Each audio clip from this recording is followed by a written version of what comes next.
Perkenalkan, nama saya Devani Wahyudi Saputra, NIM E100210024.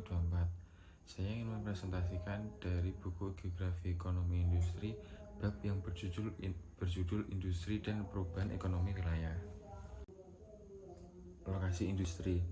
Ahli teori lokasi industri pada abad ke-19 berusaha mengidentifikasi prinsip-prinsip ekonomi yang mendasari struktur spasial dengan mengembangkan kerangka kerja yang dapat digeneralisasikan dan dapat menjelaskan mengapa aktivitas tertentu ditempatkan di tempat aktivitas itu berada.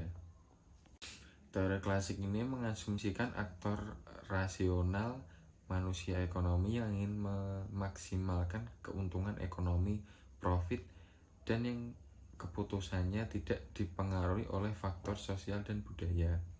Asumsi ini memungkinkan para ahli untuk mengesampingkan efek transportasi dan biaya tenaga kerja.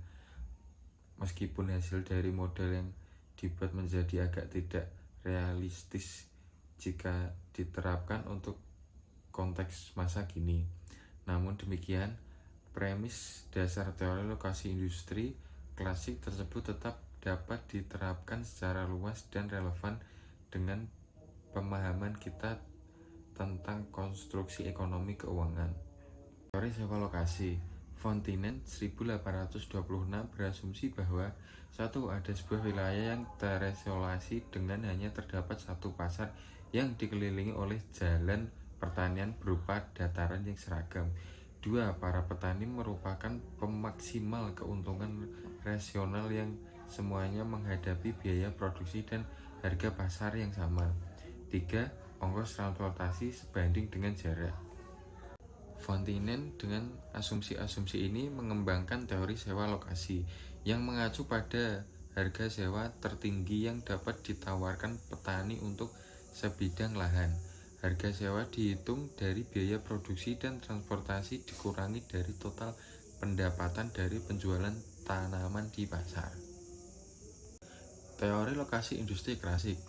Model lokasi industri Weber mengandaikan bahwa pabrik manufaktur berada di suatu tempat antara lokasi bahan baku B dan pasar P.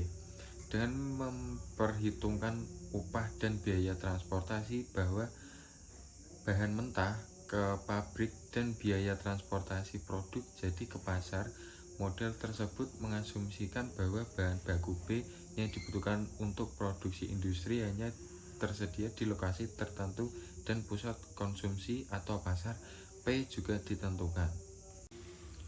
Ide-ide Fontinen dan Alfred Weber kemungkinan diperluas oleh August Les 1954 yang menyatukan prinsip-prinsip dasar keduanya dan juga menggabungkan dengan karya Christaller.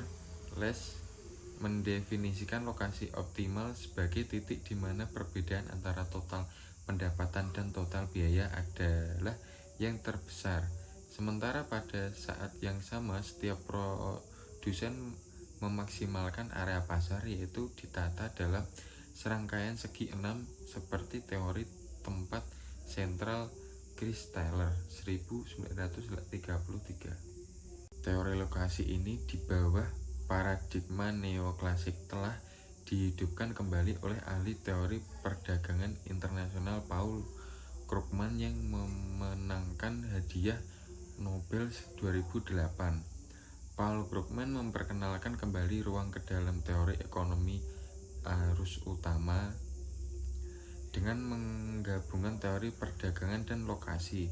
Konstruksi utama Krugman adalah pada konsekuensi spesial dari peningkatan pengembalian.